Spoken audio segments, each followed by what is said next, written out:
Olá, boa tarde, amigos telespectadores da TV Cultura Litoral. Começa agora uma nova edição do Opinião Litoral e nesta terça-feira, 12 de novembro, nós estamos recebendo com muito prazer, como comentaristas do programa de hoje, o empresário Ribas Zaidan, presidente da Fundação Costa Norte. Boa tarde, Zaidan, prazer em recebê-lo.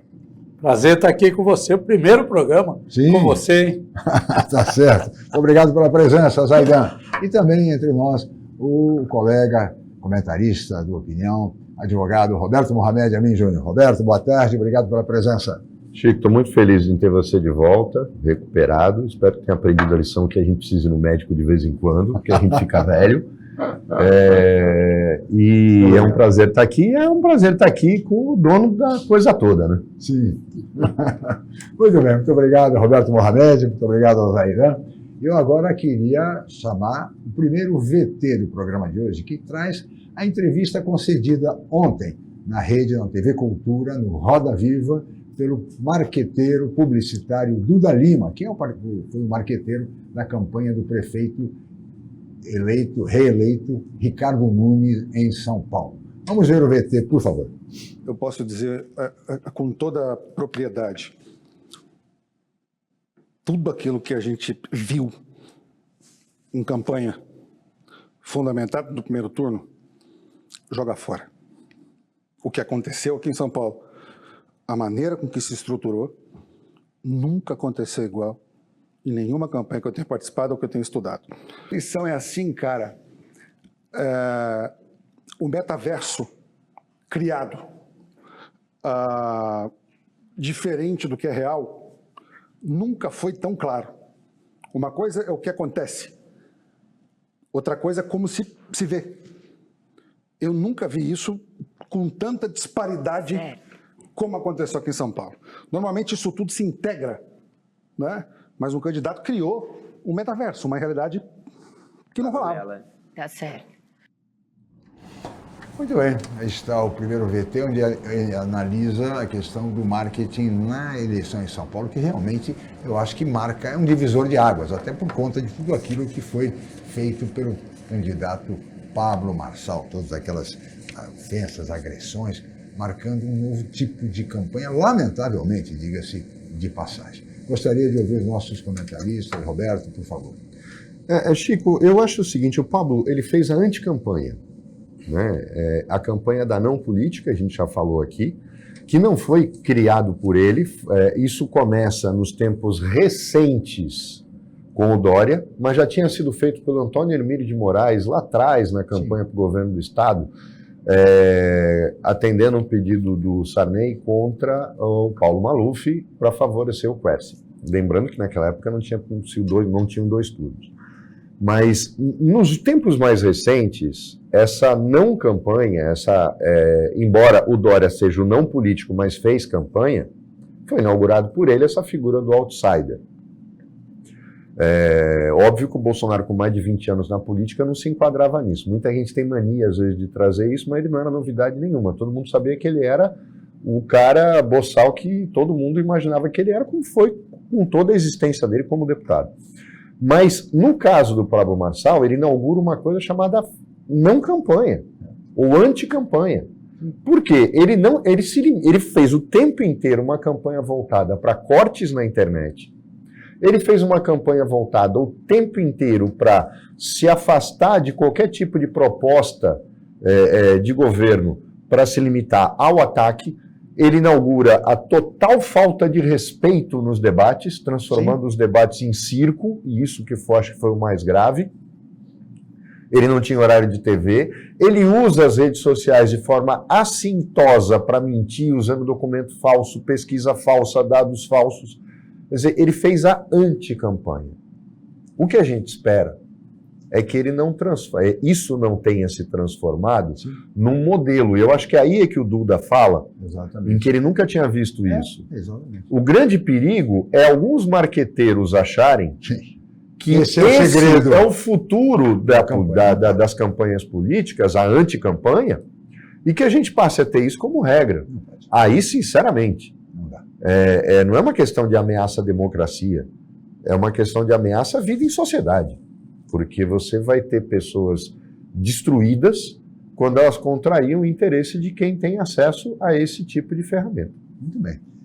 Zaidan, gostaria de ouvi-lo. Essa anticampanha aí desenvolvida pelo Pablo Marçal, e olha que obteve mais de 1,5 milhão de votos dos paulistanos. Surpreendente. Aliás, o Duda Lima, você até conhece, né, Zaidan? Conheço, meu amigo de muitos anos. O Duda, a gente tomava caipirinha e comia camarão na beira da praia, em Bertioga. Duda é de Mogi, né? Uhum. E para chegar em Bertioga é coisa rapidinha, é só descer a serra ali, né? É Se joga, né, como se diz. Aliás, ele vai participar do nosso programa. Vai. Então, acabei de falar com ele aí. Vai participar aqui do Primeira quinzena de dezembro, vai estar entre nós. O Duda estava indo agora para Brasília, né?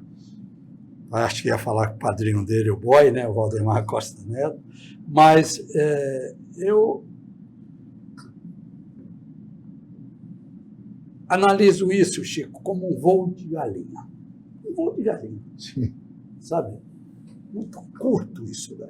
Essa questão dessa campanha na internet. Mas ela é destruidora também. Sim. Destruidora. Porque você é muito rápido, diferente da televisão, você faz cortes rapidamente, né? Sim. Sabe? Você põe o que você quer. Porque ninguém viu o VT antes. TV não, você vê. Sim. Entendeu? Aí o cara dá uma comparada. Não, mas não foi isso que eu vi na TV. Na internet você não viu. Você já fala, já faz o corte e já solta nas redes. Essa é a verdade. E o Duda tem razão quando fala isso.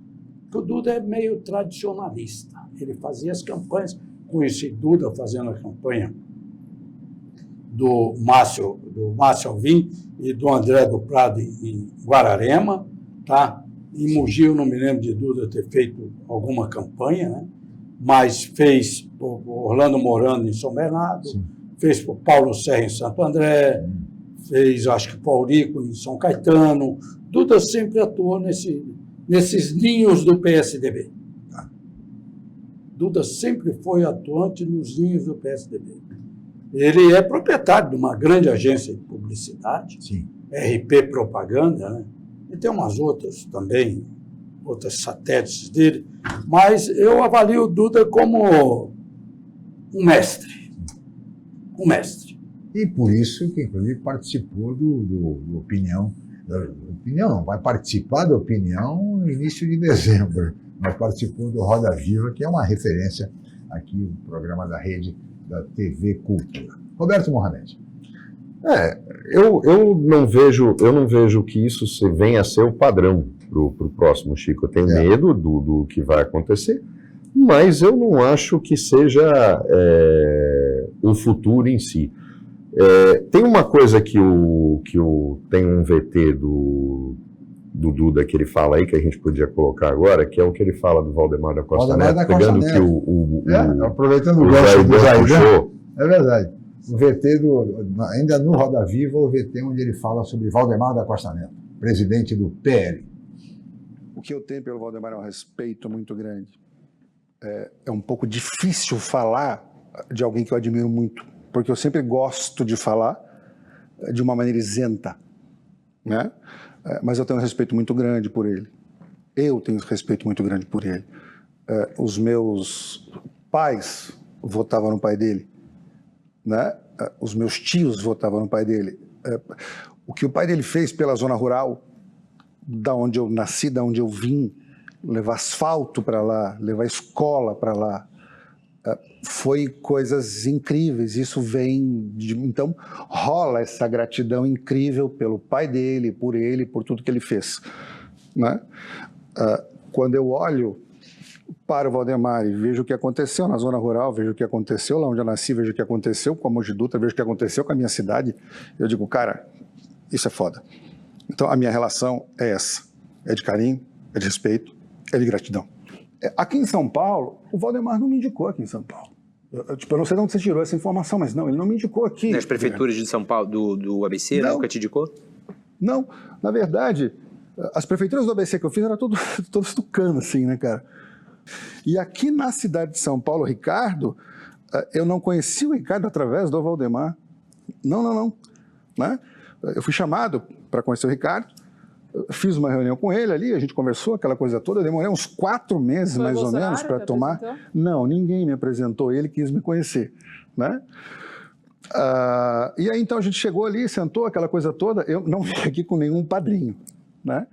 Eu vim aqui pelo mérito do meu trabalho.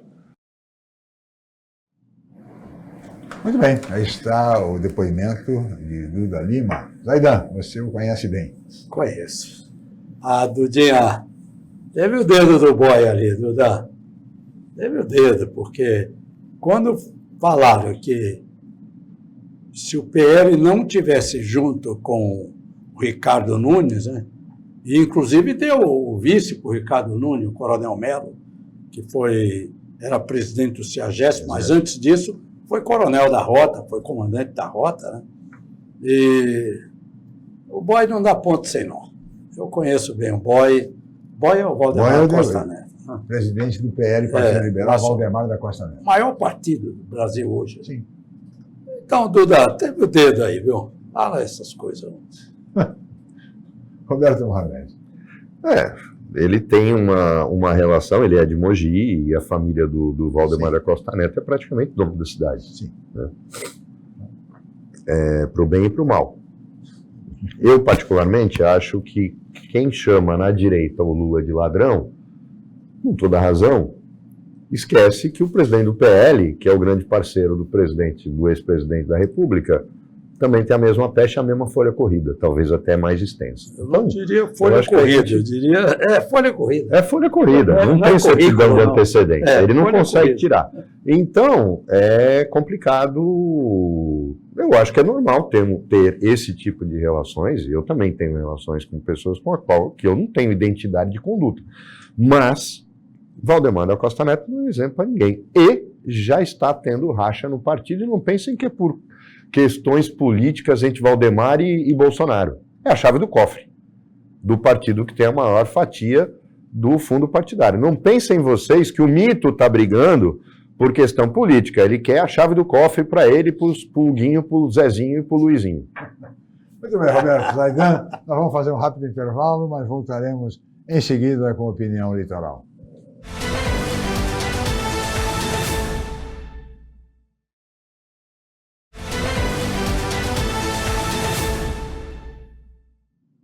Olá, estamos de volta com o Opinião Litoral, que recebe hoje o empresário Riba Zaidan, presidente da Fundação Costa Norte, e o advogado Roberto Mohamed Amin Júnior como comentaristas do programa. E agora vamos ver mais um trecho da entrevista concedida ontem pelo marqueteiro Duda Lima ao Roda Viva na TV Cultura. É um trecho do VT que trata sobre financiamento de campanha. Vamos ver. É possível fazer campanha mais barata. É possível fazer campanha mais barata, né? Desde que os meios que se utilizem para se fazer campanha também sejam mais baratos, né?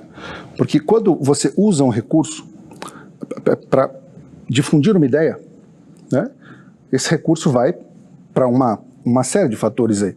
Talvez fique aí uma dica, não sei se vale a pena ter incentivos talvez para isso, reduzir impostos, sei lá o que, fica mais barato, né? Então, eu acho que é só uma questão de combinar, né, a regra do jogo. É possível fazer campanha mais barata. É sim. Aliás, com um bom planejamento, as campanhas costumam ser mais baratas, né? Então, tem toda a possibilidade de campanhas... O Caixa 2 reduziu com essa nova regra do financiamento público, ou ele está aí e vai estourar um escândalo a qualquer momento? Vera, eu não tenho nenhuma condição de saber disso ou de falar isso, né? O que eu vejo, inclusive eu vi aqui, né, o João Santana sentado aqui explicando que aquilo era uma regra normal, que aquilo funcionava, revelia, aquela coisa toda. Estava nascendo no marco eleitoral nessa época. Não peguei essa fase. E não tem isso, esse zum de que isso continua rolando solto por aí? Zum vai rolar de qualquer jeito, tendo ou não tendo, funcionando, não funcionando, né, cara? Agora, pegou alguém fazendo isso, tá lá, pô, se lasca, vai embora, é o peso da lei. Muito bem. A discussão em torno do financiamento público de campanha. Roberto. Eu acho que o Duda toca na ferida. De que o problema é que os meios ficam caros, porque quando chega na época de eleição, Sim. o papelzinho de campanha custa 3 vezes o que custa normalmente. E o político paga. Da onde vem o dinheiro? Ninguém sabe. Porque essa história de... A prestação de contas exigida pelo TSE só serve para político honesto. Ou candidato honesto, que normalmente nem vira político. Por quê? Para o bandido, ele não está nem aí. Como é que a Justiça Eleitoral vai fiscalizar o número de comitês que o candidato tem? Não tem. E uma das coisas mais fáceis de fazer por fora é o comitê não declarado. E a internet fez com que você tivesse... porque tem as regras do impulsionamento. Só que é só você criar contas inexistentes, e aí entra aquela questão da regulação das redes sociais, que não tem nada a ver com liberdade de expressão, como os deputados da direita falam, né? Aquele pessoal que estava na frente do quartel pedindo golpe militar, mas fala de liberdade de expressão. Nunca entendi isso. Mas de regular na rede social a questão da identidade. Eu já cansei de dizer aqui, a Constituição, que eles ficam levantando para falar de liberdade de expressão, no mesmo artigo diz vetado o anonimato. O que é vetado o anonimato? Eu não posso me esconder atrás de um avatar, criar 1000 contas falsas. Eu não posso fazer isso. Isso é proibido pela Constituição. Se é proibido pela Constituição, por que fazer a regulação das redes sociais é inconstitucional? Não é. O que tem que se fazer é muito simples. É a confirmação da identidade de qualquer perfil aberto na internet. O dia que nós tivermos isso, acabou o problema. Aí a gente começa a ter um pouco mais de decência. Você pode falar o que você quiser, desde que você dê a cara a tapa e mostre quem é você. Esse é o grande problema. Muito bem. Zaidan, o que você acha? Financiamento público, financiamento privado, como é que você vê essa questão? Que é uma questão central. Cara, nós temos aí 5 bilhões de fundo eleitoral, né? Tem mais o fundo partidário, né?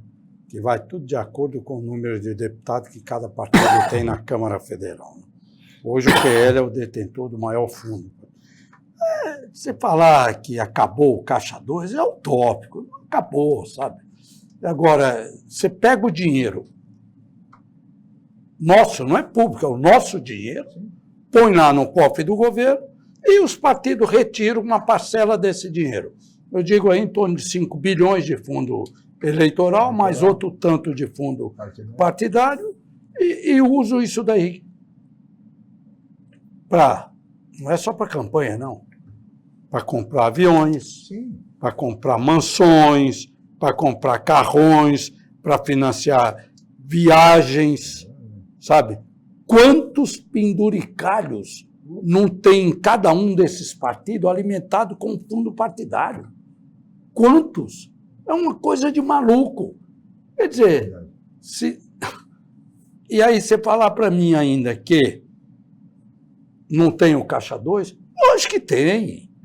E não vai acabar nunca esse Caixa 2. Esse Caixa 2 vai continuar enquanto existir campanhas políticas. Vai continuar o Caixa 2. Não vai acabar nunca isso daí. Isso precisaria ser revisto, a legislação precisaria ser revista, ser estudada Agora, rigorosamente. Não tem o interesse do próprio político que está lá, não tem interesse em revisar isso daí. Muito bem, nós temos, Roberto, Zaidan, mais um trecho da entrevista concedida pelo publicitário e marqueteiro Duda Lima ao Roda Viva na noite de ontem. Vamos ver onde ele fala sobre o PT, Partido dos Trabalhadores. Vamos ver, Davidson. Eu tenho um estilo, Guilherme, de fazer campanha, né, onde eu sempre comparo você com você mesmo, né? Porque o que eu percebo dentro do marketing, dentro das redes sociais, dentro de tudo que aconteceu dessas mudanças, é que alguns grupos se reinventaram, sabe? Outros nem tanto, né? Então, quando você pega, por exemplo, eu não estou fazendo juízo de valor aqui, de novo, eu não quero fazer juízo de valor, eu quero só fazer um estudo. Quando você pega um candidato, sabe, que tem uma vida pregressa, alguns atos, algumas atitudes, chega na véspera da eleição, o cara muda de opinião, né? Eu não preciso dizer que ele mudou de opinião. Só o cara dizia isso, agora o cara disse isso. Tome sua conclusão, né? Então, o meu jeito, sabe, eu entendo que nós precisamos trabalhar com a inteligência do eleitor, sabe? E ele é muito inteligente. Ele é muito inteligente. Então, quando você coloca essas pessoas para pensar, né, o que vai vir lá na urna é a conclusão dele. Certo. Isso serve para tudo, para qualquer campanha, para qualquer coisa, para qualquer adversário, e serve para o candidato também. Você vê que é curioso, mas o que ele falou ali tem certas coisas que você não supera. O Duda só esqueceu de tocar uma coisa, ou talvez ele não tenha pretendido tocar, porque ele não é historicamente um cara de direita, porque ele fez as campanhas do PSDB, ele se tornou conhecido fazendo as campanhas do PSDB, que é um partido de centro-esquerda. O grande problema, e a gente já falou aqui, é que o PT perdeu a conexão com dois públicos que eram essenciais a ele. O público jovem, principalmente, porque o público jovem não está preocupado com a carteira assinada, ele não está preocupado com o Bolsa Família. O PT insiste em 20 anos atrás. Não modernizou o discurso e não entendeu a cabeça desses jovens. Eles querem virar empreendedores. O modelo deles é justamente um Pablo Marçal, que é um modelo ruim, né? É o coach de si mesmo. E principalmente com a periferia. O PT se deslocou da periferia. A gente viu que o Ricardo Nunes ganhou na periferia. O Pablo Marçal ganhou na periferia. E o PT perdeu. O PT ganhou na Zona Sul com o Boulos. Mas o fracasso do Boulos foi além disso. Era um fracasso anunciado lá em 2026 pelo erro da articulação. Eu já expliquei aqui. O PT cometeu vários erros. O Boulos candidato ao governo do Estado não significava absolutamente nada para a campanha do Haddad, que já era uma campanha condenada à derrota. E todo mundo sabia disso. Ia chegar no primeiro turno e ia morrer no segundo, contra qualquer um. Todas as pesquisas mostravam isso. Ontem, o Boulos mudava alguma coisa nisso? Absolutamente não. Porque no interior do Estado, o Boulos não tinha voto. O Boulos ia talvez repetir a mesma coisa que teve de votos agora, naquele momento, como candidato ao governo do Estado, provavelmente menos, porque ia ter um candidato do PT para dividir com ele. Quer dizer, um cara candidato ao governo do Estado ia ter 500 mil votos, 600 mil votos.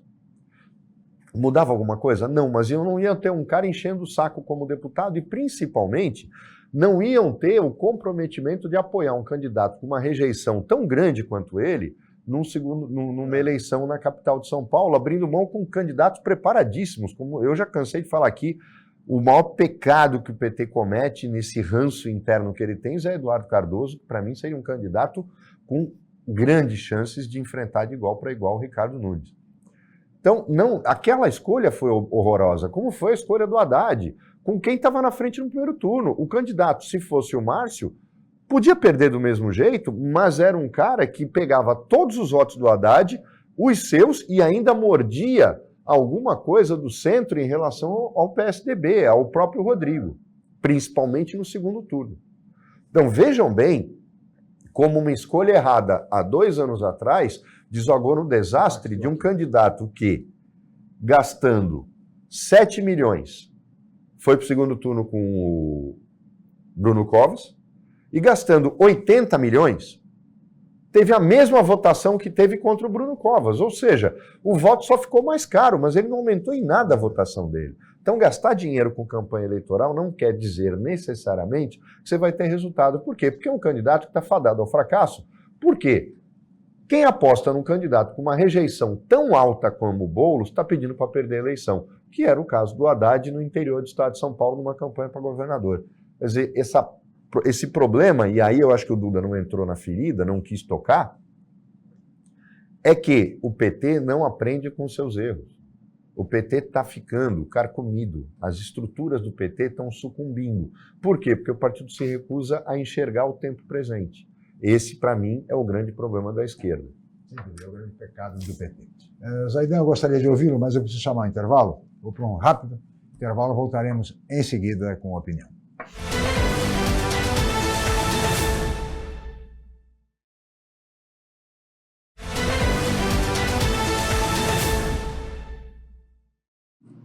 Muito bem, estamos de volta com Opinião Litoral desta terça-feira, dia 12 de novembro, e hoje recebendo com muito prazer aqui nos estúdios da TV Cultura Litoral o empresário Ribas Zaidan, presidente da Fundação Costa Norte, e também o advogado Roberto Mohamed. Zaidan, eu queria ouvi-lo agora a respeito desse último trecho do Duda Lima falando sobre o PT. Cara, o Mohamed descreveu mais ou menos o que é o PT. Eu posso falar de cátedra, porque eu fui fundador do PT. Eu assinei a ficha de fundação do PT, o livro de fundação do PT, dia 20 de fevereiro de 1980, na sede do Sindicato dos Metalúrgicos de São Bernardo do Campo. Eu trabalhava na Volkswagen e era sindicalizado lá, né? E o PT acabou. Eu fico imaginando, o PT acabou, o PT ainda fica com aquela política de clientelismo, sabe? Aquela coisa de, eu vou dar para o pobre é o meu motivo de estar no governo. O Lula parece que o Lula já está gagá, né? É verdade. Eu falo que eu conheço bem o Lula. Entendeu? O Lula está gagá. O Lula já não fala mais nada com nada, né? E eu fico imaginando, mas ele é um líder político. Não, sem dúvida. Eu fico imaginando quando o Lula partir, que não vai demorar muito, né? Não estou apressando a partida dele, não. Mas eu fico imaginando quando o Lula partir, acabou o PT. É o Zé Disseu que vai ficar no lugar dele? A Gleisi Hoffmann. Gleisi Hoffmann? o Rui? Quem? Rui Costa. Tem. Não tem sucessor. Entendeu? Sucessor seria o Haddad, né, hoje? Mas o Haddad não é petista. Não é. O Haddad não é petista. Ele está lá porque falaram para ele, vem para cá, sabe? Não tem. Não dá mais. E olha, eu torço, tá? O Duda falou muito bem, eu não faço campanha para o PT, que seria a recaída do Duda. Sim. Tá? Ele é um marqueteiro de sucesso. Claro. Seria a recaída do Duda ele fazer campanha para o PT. E principalmente na altura do campeonato. Muito bem.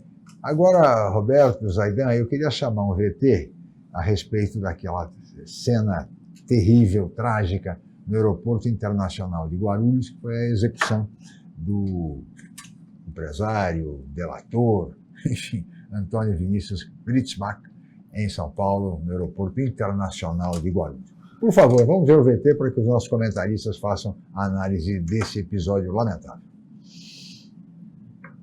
Aí temos imagens aí, Roberto, do assassinato do Vinícius Gritzbach. Chico, tem uma coisa que me chama a atenção, é que infelizmente pegaram a imagem errada, porque eu queria a do crime. Do tiroteio. Do tiroteio. Você, na verdade, tem uma cena que mostra bem, os caras de fuzil na rua. Sim. Eu acho que foi assintoso o negócio, mas tem algumas coisas que me chamam a atenção. Primeiro, ele recusou, sabendo o que poderia acontecer, já tinham feito um atentado contra ele. Eu sou um morto-vivo. Ele recusou a oferta do GAECO de seguranças ativos. Olha lá, os caras vêm e vêm com uma... Para quem? Eu queria só, se pudesse voltar essa parte. Eu vou falar uma coisa agora que vai... a postura, a forma como ele segura o fuzil, não é de bandido. Tem uma metralhadora também. Não, são dois fuzis automáticos. É? Mas é o seguinte, quem segura fuzil assim não é bandido. Bandido não segura o fuzil em cima, bandido segura o fuzil mais embaixo. Isso é postura de militar. A forma como eles seguram o fuzil é a forma como o militar segura fuzil. Se você olhar a PM entrando nas favelas, nas comunidades, você vai ver que é assim que eles entram segurando fuzil. O militar não usa fuzil para baixo. Ele sabe evitar o coice do fuzil. E eles travam o braço desta maneira. Então, tem algumas coisas ali que chamam muita atenção, e o discurso, a declaração do Derrite, logo depois, acho que foi ontem a declaração do Derrite, se não me engano, Zaidan. Foi. Ele chamou uma coletiva. Ele deixou claro que ele sabe do envolvimento de policiais nesse crime. Porque os próprios seguranças, que são 4 policiais militares em folga, e eu não entendo um cara que se diz um morto-vivo, mas que recusa a segurança dos policiais escolhidos pelo GAECO, porque é preciso deixar claro, o GAECO, ele tem uma característica, quando você faz uma delação premiada e pede proteção, o GAECO não pede que o comandante da PM escolha os policiais que vão escoltar. É o GAECO que escolhe e requisita os policiais para escolta.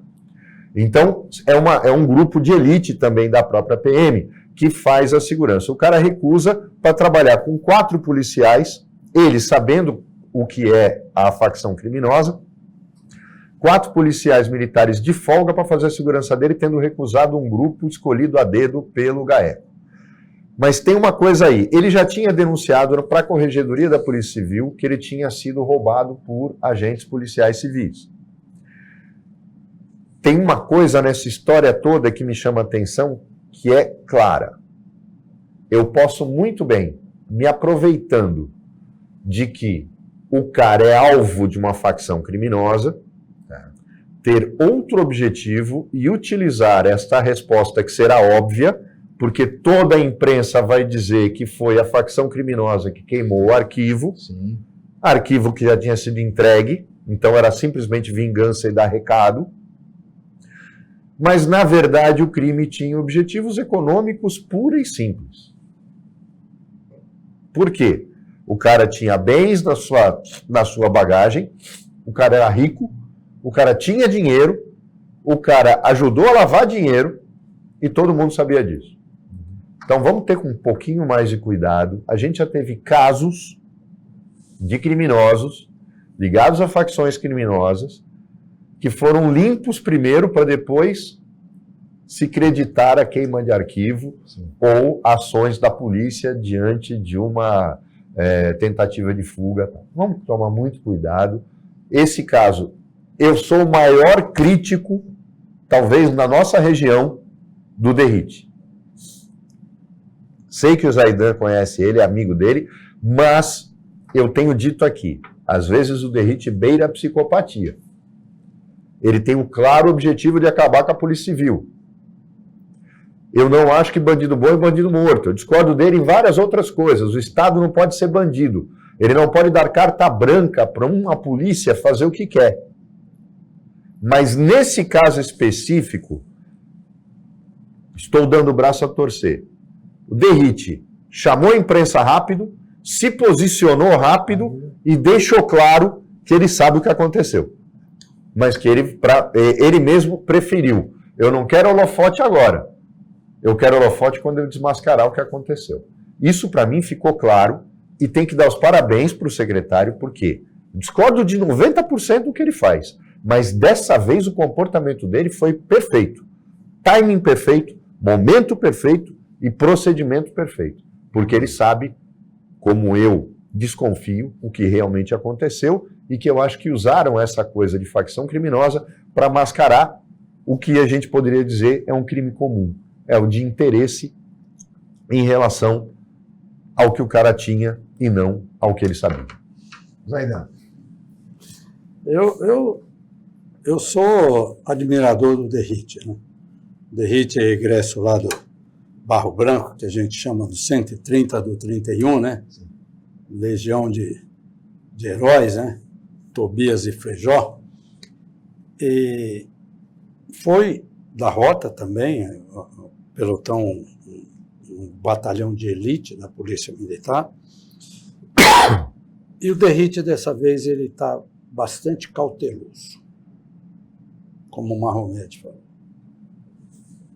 Provavelmente, eu não vou falar aqui que eu escutei do Derrite, porque eu não sou fofoqueiro, mas provavelmente o Derrite sabe do envolvimento não só da Polícia Militar, mas da Polícia Civil nesse caso. Tanto é que ele formou um grupo para apurar isso. E chamou o Ministério Público também, viu, Marcos? Chamou o Ministério Público junto para fazer essas investigações. Tá? Que vai chegar em um lugar. Porque não é possível um cara jurado de morte, procurado, todo mundo sabia que ele estava em Maceió, que ele iria chegar naquele voo tal hora, e chegando no aeroporto tal hora, não tinha um segurança para descer o aeroporto, pelo menos os seguranças em volta dele, ou na frente ou atrás, ou dois na frente ou atrás.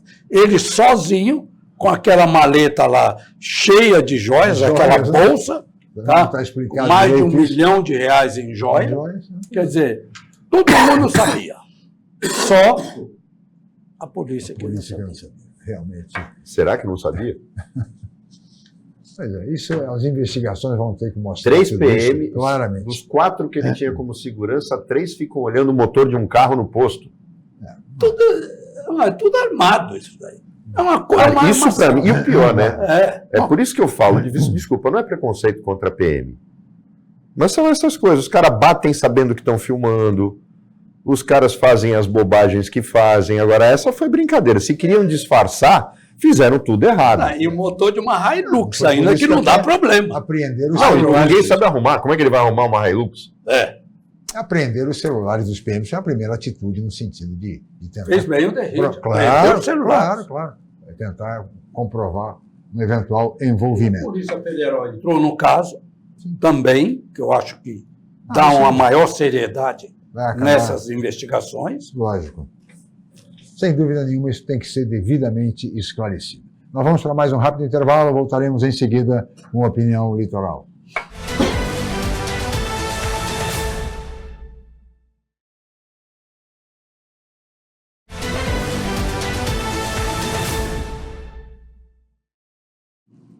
Muito bem, estamos de volta com a Opinião Litoral desta terça-feira, dia 12 de novembro, e recebendo com muito prazer aqui nos estúdios da TV Cultura Litoral, Rivas Aidan, empresário, presidente da Fundação Costa Norte, e o advogado Roberto Mohamed Amin Júnior. E agora, Davidson, vamos ver mais um VT que trata das cotas de gênero. Por favor, Davidson.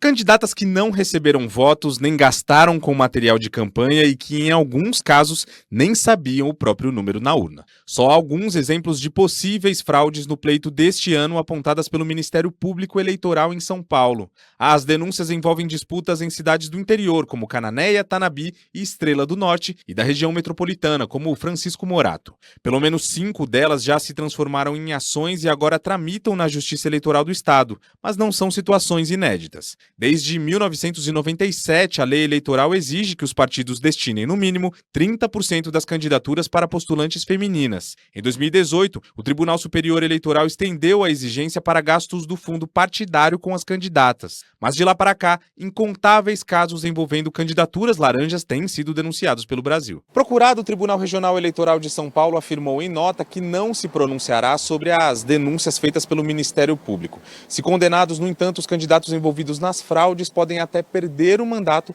ou ficar de fora das próximas eleições. Muito bem, aí está mais uma vez essa questão das candidaturas laranjas, fraudes desencadeadas por partidos, por presidentes de partidos, envolvendo agora as candidatas na última eleição. Onde é que isso vai acabar, Mohamed? Quando a gente parar de ser hipócrita. O problema do Brasil é que é um país extremamente hipócrita que mente para si mesmo numa sociedade doente. Eu vou dar um exemplo aqui para mostrar por que eu estou falando isso. Eu não sou contra a cota em universidade, nada disso, mas vocês vão entender agora. Porque até na eleição do OAB tem essa palhaçada. Tem que ter uma pessoa preta, tem que ter uma pessoa... uma mulher ou 2 mulheres, a atual gestão fez uma palhaçada, ficou a gestão inteira sem conseguir preencher todas as comissões, porque tinha que ser meio a meio. Não é assim que você vai conseguir ter mulheres na política. Não é assim que você vai ter igualdade racial no Brasil. Isso é hipocrisia, isso é mentira, isso é discurso ridículo.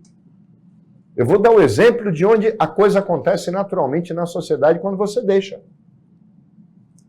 Na Justiça Federal, Tribunal Regional Federal é a 3ª região.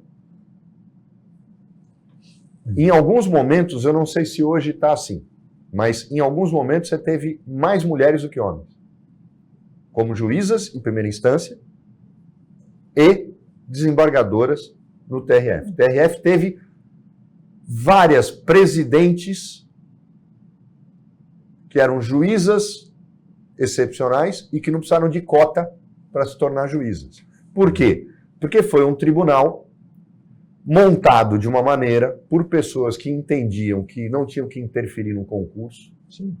Ao contrário do Tribunal de Justiça de São Paulo, historicamente, que na entrevista selecionava quem ele queria, né? O candidato chegava lá, pobre, sem nenhum parente juiz, ou uma mulher, ou que não era filha de ninguém. Aí eles faziam 34 perguntas, inclusive metade em latim, no exame oral. E aí chegava lá a filha de um desembargador, faziam 3 perguntas para ela. A primeira era qual é o prazo para citação. Então, são histórias que todo mundo sabe. Quando você tem um tribunal desse, talvez aí venha a razão de cota. Agora, quando você tem um tribunal como a Justiça Federal, que permitiu que a base tivesse este fenômeno, e aí é lógico que nas promoções, não tendo preconceito, aconteceu a mesma coisa. E aí o número, é só olhar o número de juízas federais e de desembargadoras federais. E ministras do STJ. Ainda é minoria, mas nenhum tribunal superior tem o mesmo número de ministras. Só o que o STJ tem. Isso vem da onde? Da Justiça Federal. Só não é maior no STJ porque tem os desembargadores estaduais. Tem a OAB, tem o Ministério Público. Se não, tinha mais mulher no STJ. Então, quando você permite que a base atue, cresça, você vai ter no topo. Você não precisa de cota. Não precisa de exigência desse tipo. A cota só estimula a corrupção. Gente que não é daquele grupo, mas que se intitula como tal. Então vamos começar a colocar claramente o que o Brasil precisa. O Brasil precisa de vergonha na cara. O Brasil não precisa de cota. Por que a gente tem cota para negros nas faculdades públicas ou para concursos públicos? Porque a gente tem um péssimo ensino público e a grande maioria da população parda, preta, no Brasil, está na escola pública. Porque quando ele vai para a escola particular, ele passa normalmente e não precisa nem de cota. Então qual é o problema? É o preconceito racial ou é o abismo social que se reflete na qualidade da escola? Pô, enquanto a gente continuar sendo hipócrita, olhando para um lado sem olhar para o outro, sem negar a existência desse, sim, mas sem olhar o verdadeiro problema, que é a educação de base, a gente não vai chegar em lugar nenhum. E esse tipo de fraude, Zaidan, que tem acontecido recorrentemente, eu acho que se acentua quando você destina 30% da verba do fundo partidário para as candidaturas femininas. Muito mais acentuado. Eu uma vez estava conversando com o promotor Clever Vasconcelos. Você conhece? Sim. Conheço. Meu amigo. Sim, claro. Irmão do nosso querido do Clóvis. Vasconcelos. Trabalha no Porto, acho. É isso. Na comunicação do Porto, é isso? Exatamente. E bate-papo, né? Sim. Ele tem casa na Riviera, ali no módulo 30. E a gente estava batendo um papo, né? E comentando sobre essa questão. Não é que a pessoa que é destinado recebe, não chega a receber nada, porque isso é comandado pelos caciques dos partidos. Eles é que dizem quem vai receber ou não. Sabe? Não existe, olha, você se candidata, eles põem, tem que pôr as mulheres, que cada mulher que você deixa de posto tem que tirar o homem. Claro. Entendeu? Tem que ter aquela paridade, sim, 30%. Mas vê se elas recebem o dinheiro. Não recebe. Até porque o cara chega e põe... A minha esposa tem uma prima Põe ela para preencher, senão nós vamos ficar com uma menos. É. Normalmente é isso que acontece, essa esculhambação. E aí vem a corrupção, o desvio do dinheiro promovido pelos que mandam nos partidos. Não adianta colocar na lei. Não Tá lá adianta. na letra fria da lei. Uma Que coisa, olha como as coisas são. Uma vez, nessa gestão atual da ordem, eu chamei o vice-presidente, que é o primeiro-ministro, que é quem manda lá, de hipócrita. Tinham 2 listas para fazer de quinto constitucional. Aí queriam fazer uma lista com todas as 2 listas, sextuplas, 3 homens, 3 mulheres. Eu falei, então vocês não querem nenhuma desembargadora. Não, mas eu falei simples. Faz uma lista com 6 homens e uma lista com 6 mulheres. Aí uma vai ser, uma desembargadora será escolhida. Você obriga o tribunal a escolher. Por que eu estou dizendo que isso é hipocrisia do jeito que é feito hoje? É para inglês ver. No final vai quem eles querem. Que eu acho que tinha que acabar. O quinto constitucional tinha que ser como é em Brasília, na OAB do DF. Voto direto dos advogados. Acabava a festa. Bom, tem tanta coisa para mudar na OAB, né? A gente fala de democracia e não escolhe o presidente do Conselho Federal, não vota para conselheiro federal, vota em chapão. Quem gosta de chapão é cara que não gosta de democracia. É safado, vagabundo, que quer continuar mamando na teta gorda. É isso que é a eleição da OAB. Engenheiro vota, médico vota, mas nós não. Advogado é incompetente para escolher muita coisa. Advogado é tudo analfabeto. Então, o que acontece? Não posso votar para presidente do Conselho Federal, conselheiro federal, presidente estadual, conselheiro estadual. É muita coisa, confunde a cabeça. O eleitor pode, mas o advogado não pode. Na cabeça desses cretinos que hoje ocupam o cargo de mando dentro da ordem dos advogados. A hora que a gente acabar com a hipocrisia, Chico, resolve o problema. Quer fazer cota? Faz cota no legislativo. Sim. É simples. Tem que ter 1/3 da Câmara de Vereadores ocupadas por mulheres. Porque você quer, entendeu? Porque aí o cara vai ter que lançar candidatas reais, fazer campanhas reais, porque ele tem que ter 1/3 de vereadoras em cada cidade. A mesma coisa a Assembleia e a mesma coisa a Câmara. O dia que fizer isso, resolve. Muito bem. Já estamos no limite do programa e estamos chegando ao final, mas eu só queria, nesses últimos 10 segundos, fazer uma saudação aqui ao glorioso Santos Futebol Clube, de volta à Série A do Campeonato Brasileiro, lugar de onde nunca deveria ter saído. Felizmente tivemos essa experiência, mas já estamos de volta. E agora, rumo ao título. Muita gente não gosta, mas tem que ganhar, tem que ser campeão da Série B. Roberto, muito obrigado pela presença. Muito obrigado, Zaidan, pela presença. Ambos santistas também, torcedores, que acompanharam o glorioso Santos Futebol Clube. Muito obrigado a você, amigo telespectador, pela audiência qualificada de sempre. Amanhã estaremos de volta em mais uma edição. Muito obrigado e até lá.